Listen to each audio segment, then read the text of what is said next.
The basic rule would be always same. So let me because I am having one chart with the category, subcategory, and sales. To see the labels on top of this set, we can click here. So we'll be able to see the labels values. Even though if you want to change it, you can drag it the values in the label part. Then you will be able to see the things. So let's format this portion of this data. I'll say format. So I'll be getting those options available. So we generally got different options available. We prefer to choose the respective column or calculation where you implicitly want formatting to be applied. For me, I am selecting sum of sales. I'll say I'll go in pane wise. I'll say numbers I want to be in currency format, and it should be a 0 decimal value. Or if you still want, I want data in thousands, you can get in thousands. Completely on you, how you take your value presented on a chart.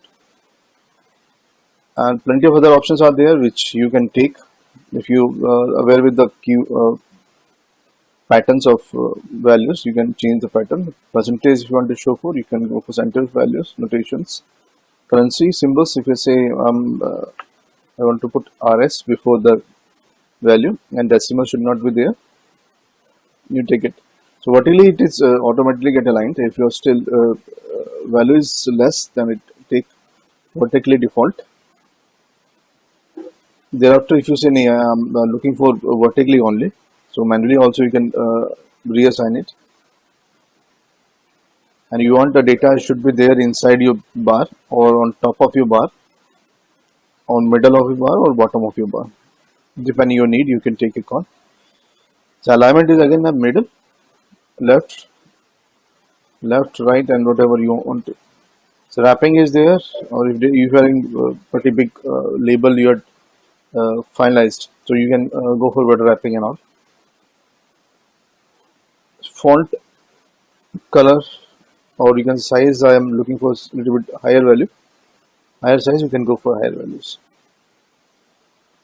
This is the default value which I am getting. If you are working on totals and grand total also, you can change it from here if needed. Otherwise, it is not required to change the values in particular scenarios. So we are good to go with the formatting part. Again, the color of this can be utilized. I say format. I'll say again you can choose value part whatever you want. Sales. I'll say XSY. I want color to be there. Or I'll say color. Let me see if I have something else. No, it is not there. So axis would take this one or this one. Sorry. So if you take this, axis would be there. I'll say I'll take a font. Give it a higher one. Color you can take. And changing this color, you have to manage this from here. So we'll see later. So pen wise means you are doing something on this pen part, so which we did earlier. So let me take a color. So I'll say I'll go for green, or you can say gold, orange, whatever color you want. You can take the things. Opacity is there if you are having two or more charts or lapping to each other. You can go for managing opacity to make it more readable. Border is there if you are looking for borders, or you can take it border option available.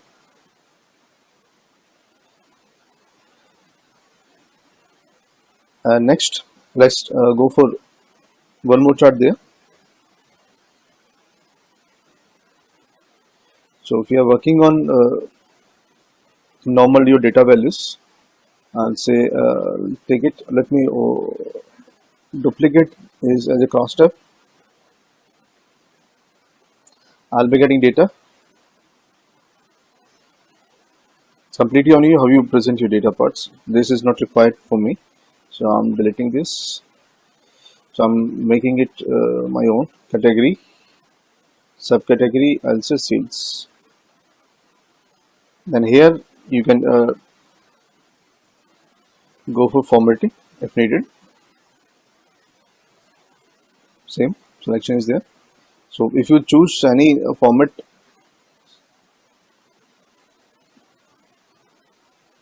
can do the formatting. You can remove your decimal values, or depending on your data part. If you say I'm looking for subcategory to be formatted, so their alignment is there.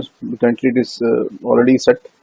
So you can change the font colors, or you can make it bold. Or for category, if you want, you can choose a category and do the formatting accordingly. So yeah, for category, I'm looking for bluish and bold. That's a normal case which is available if you want to have formatting for your data values.